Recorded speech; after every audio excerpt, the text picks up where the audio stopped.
Orion is getting ready to launch.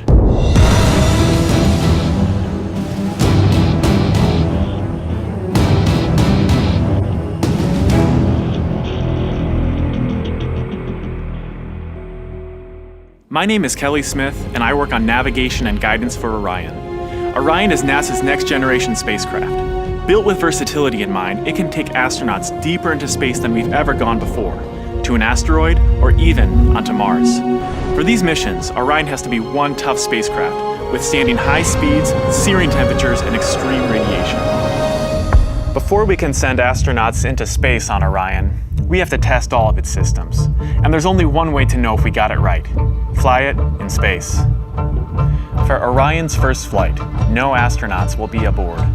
The spacecraft is loaded with sensors to record and measure all aspects of the flight in every detail. It all begins with launch aboard a Delta IV Heavy rocket.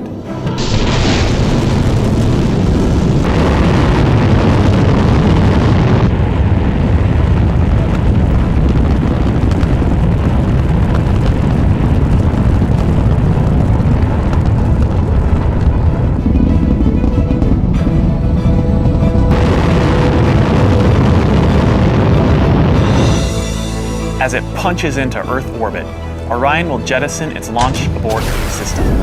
The abort system is a safety feature designed to pull Orion and its crew out of danger if there were a problem with the rocket during ascent. Orion's journey is just beginning. As the spacecraft and the upper stage begin their first lap around Earth, Mission Control in Houston is monitoring the progress of the flight. Orion's over 100 miles up and going about 17,000 miles per hour. Just as it passes over the Indian Ocean, we lose communication.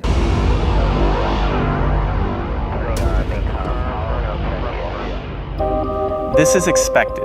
The communications link we have through satellites to Orion is momentarily lost, but Orion continues to receive and process data. Its computers can handle 480 million instructions per second. Imagine you are traveling with Orion as the flight test continues. One orbit completed. Time to go. The upper stage of the rocket fires again. Like the setup for a roller coaster ride, this is the big climb we've been waiting for. We are headed 3,600 miles above Earth. 15 times higher from the planet than the International Space Station. As we get further away from Earth, we'll pass through the Van Allen belts, an area of dangerous radiation. Radiation like this could harm the guidance systems, onboard computers, or other electronics on Orion. Naturally, we have to pass through this danger zone twice, once up and once back. But Orion has protection. Shielding will be put to the test as the vehicle cuts through the waves of radiation. Sensors aboard will record radiation levels for scientists to study. We must solve these challenges before we send people through this region of space. For this flight, it's time to head home. The upper stage of the rocket triggers separation. Orion's jets fire to turn it into the proper position to re-enter Earth's atmosphere. No matter what happens now, we're coming in. 75 miles above Earth, the spacecraft enters the atmosphere. Things happen quickly. We're now traveling more than 20,000 miles per hour. Air particles pushed out of the way heat up. An envelope of hot plasma surrounds the vehicle as it plummets towards Earth. The plasma reaches temperatures of 4,000 degrees Fahrenheit, almost twice as hot as molten lava. This may be the most dangerous part of the flight. Mission Control is monitoring all the data from the spacecraft, and then we lose communication again. No data can penetrate the plasma. Orion is on its own.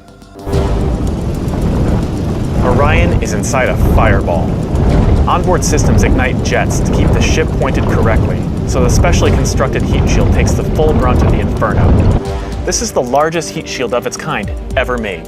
Orion's computers command the spacecraft to bank like an airplane, keeping a precise path to the landing site. Even though we've slowed from 20,000 miles per hour to about 300 miles per hour, we're still traveling amazingly fast. We must slow down to safely land in the ocean. Luckily, we have parachutes. Specially designed for Orion, the parachutes help us hit the brakes, but not too quickly. One day people will be aboard, so deceleration must happen in stages to keep things comfortable for the crew. The forward bay cover jettisons.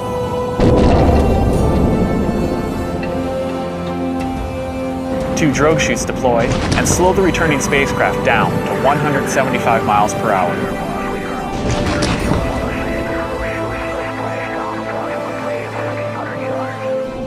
Then, the three main parachutes open.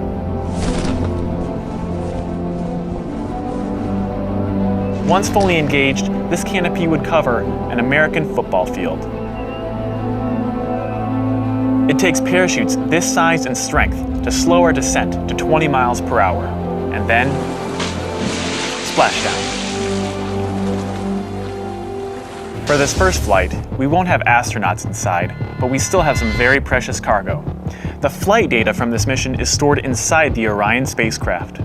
While our flight might be over, there is still a lot of work to do. Onboard sensors recorded every detail, from launch to flying in space, to re-entry to landing.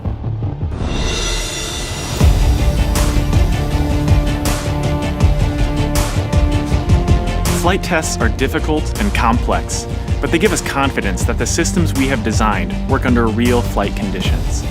It's great to be a part of this first spaceflight for Orion, and we're looking forward to beginning a new chapter in human space exploration.